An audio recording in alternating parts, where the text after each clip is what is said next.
बच्चों सिंपलीफाइंग मैथ्स में आपका स्वागत है। हम लोग इंटीग्रेशन बाय सब्स्टिट्यूशन मेथड कर रहे हैं। देखो ये क्वेश्चन है x square e to the power x cube cos of 2e x cube. तो सिंपल है, बस तुम्हें क्या ढूंढना है कि चेन कौन सा बना रहा है। तो इसमें हो सकता है कि तुम अगर ज्यादा आगे तक ना सोच पाओ तो तुम्हें 2 बार सब्स्टिट्यूशन करना पड़े, और अगर तुम इकट्ठे सोच लेते हो तो एक स्टेप में हो जाएगा। जैसे अगर तुम्हें ये दिख रहा है कि ई का पावर एक्स क्यूब है, जैसा कि चेन जो फंक्शन होता है उसका डेफिनेशन क्या है कि जिस जगह पे एक्स होना चाहिए उस जगह पे एक्स नहीं होता है, कुछ और होता है। तो उस हिसाब से देखो पहले ही जगह पे तुम्हें ई का पावर जो दिख रहा है ना वो एक्स नहीं, एक्स 3 है। तो obviously x cube is making chain form, तो एक्स क्यूब चेन बना रहा है, तो तुम सिर्फ एक्स क्यूब को भी टी पुट कर सकते हो, ठीक है ना। लेकिन इसमें क्या होगा कि एक्स क्यूब को टी पुट करोगे तो एक्स स्क्वायर डीएक्स ये तो बन जाएगा तुम्हारा dt, dt मतलब dt बाई 3, तो कांस्टेंट को हम कभी कंसीडर नहीं करते हो, बाहर चला जाता है। तो जो फंक्शन पार्ट है एक्स स्क्वायर डीएक्स वो तो dt बन जाएगा।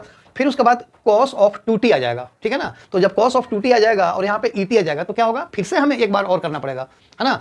तो अगर तुम सिर्फ एक्स क्यूब को टी पुट करोगे तो 2 बार तुम्हें सब्स्टिट्यूशन करनी पड़ेगी, और अगर तुम डायरेक्टली देखो cos के बाद ये सारा टर्म है वो भी तो चेन बना रहा है, इसमें e भी है। तो अगर तुम इस पूरे चीज को cos के बाद ब्रैकेट के अंदर जो भी एंगल की जगह पे है उस पूरे को अगर टी पुट कर दोगे ना तो एक ही स्टेप यानी कि एक ही बार के सब्स्टिट्यूशन में ये पूरा सेट हो जाएगा। कैसे, ये और ये dx ये पूरा टर्म dt बन जाएगा। तो बचेगा क्या, cos t बन जाएगा, या अगर तुम सिर्फ इसको लेते हो तो cos 2t, और दोनों ही केसेस में डायरेक्ट इंटीग्रेबल है। ये आया समझ में। तो मैं अब तो समझा दिया, तो अब मैं सिर्फ इनको मतलब डायरेक्टली मैं पुट कर रहा हूं, यानी कि 1 स्टेप वाला जो है मैं वो कर रहा हूं, ठीक है। So put 2 into e to the power x cube is equal to t.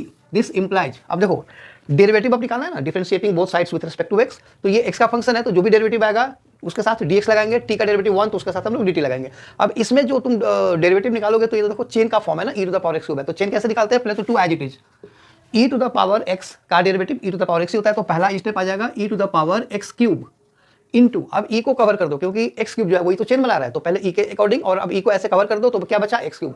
तो x क्यूब का डेरिवेटिव क्या हो जाएगा 3x square dx is equal to dt। देखो तो x square e x cube, x square और e एक्स क्यूब उसको छोड़ के जो कांस्टेंट है ना उसको शिफ्ट कर दो, ठीक है। सो ये हो जाएगा फिर, so implies x square into e to the power x cube, e to the power x cube dx is equal to dt by 6, ठीक है ना।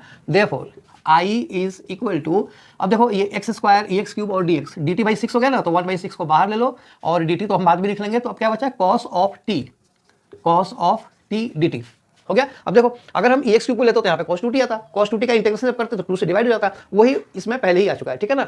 तो cos t का इंटीग्रल क्या होता है, sin t होता है। तो ये हो गया 1/6 into sine t plus 6। So implies I is equal to 1/6 sine of t. देखो टी किसको पुट किया था, 2 into e to the power x cube और प्लस सी। ये इसका आंसर हो गया। आई होप ये वीडियो समझ में आया। अगर आया तो इसे लाइक करो, शेयर करो, सब्सक्राइब जरूर करना। Thank you.